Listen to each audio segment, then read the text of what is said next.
Welcome everyone, happy Holi. आप सभी को ढेर सारी शुभकामनाएं। नमस्ते दोस्तों। कुछ जिम्मेदारियां के कारण मैं नहीं डाल पाई ब्लॉग। तो कैसे मैंने घर में पूजा की, कैसे मैंने कृष्ण जी को रंग अर्पित किया और कैसे मैंने पनीर की सब्ज़ी बनाई, तो चलिए मैं इस ब्लॉग में आप लोगों को साथ दिखाती हूँ। मैंने होली की तैयारी सबसे पहले गुजिया बनाने की तैयारी की। उसके बाद हम लोग देवरानी जेठानी मिलकर बना रहे थे गुजिया। होली का त्यौहार और गुजिया दोनों एक दूसरे के बिना अधूरे लगते हैं। सबसे पहले मैंने गुजिया के लिए मैदा तैयार किया और उसकी स्टफिंग बनाई। और फिर आराम से एक एक करके मैंने गुजिया बनाई शुरू की। घर में गुजिया की खुशबू और बच्चों के साथ फैल गई थी। पूरा माहौल त्यौहार जैसा लग रहा था दोस्तों। और होली पर घर की बनी गुजिया का स्वाद ही कुछ और अलग रहता है।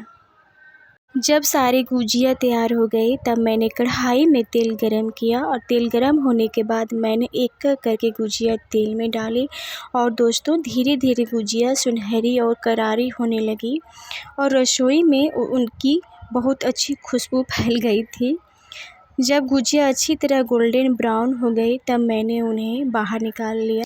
होली के दिन घर में खास पकवान भी बनाए जाते हैं दोस्तों, इसलिए मैंने भी आज बनाई पनीर की स्वादिष्ट सब्जी।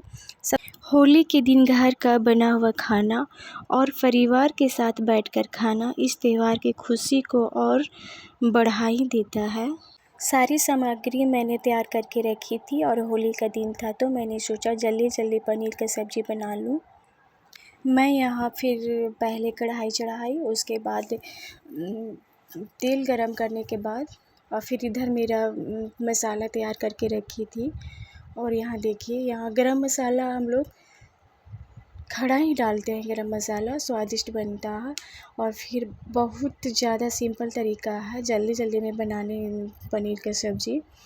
और 10-15 मिनट में बना लेना था सब्ज़ी, तो मैं सोची कि चलो आप लोग के साथ शेयर करती हूँ।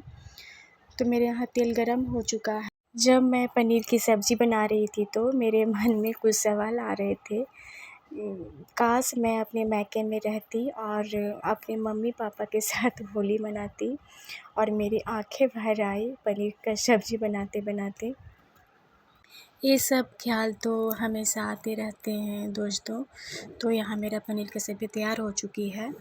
हमारे यहाँ परंपरा है कि सबसे पहले भगवान को रंग चढ़ाया जाता है, तो मैं यहाँ कृष्ण जी के साथ मैं यहाँ अबीर लगा रही हूँ।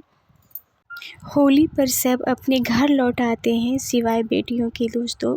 यहाँ रंग तो बहुत उड़ते हैं पर उनके गालों पर लगा पहला गुलाल अब भी पापा के हाथों वाला आती रहता है दोस्तों। ससुराल की होली में वो मुस्कुरा तो देती है पर अंदर कहीं मायके वाली पिचकारी आज भी भिगाती है।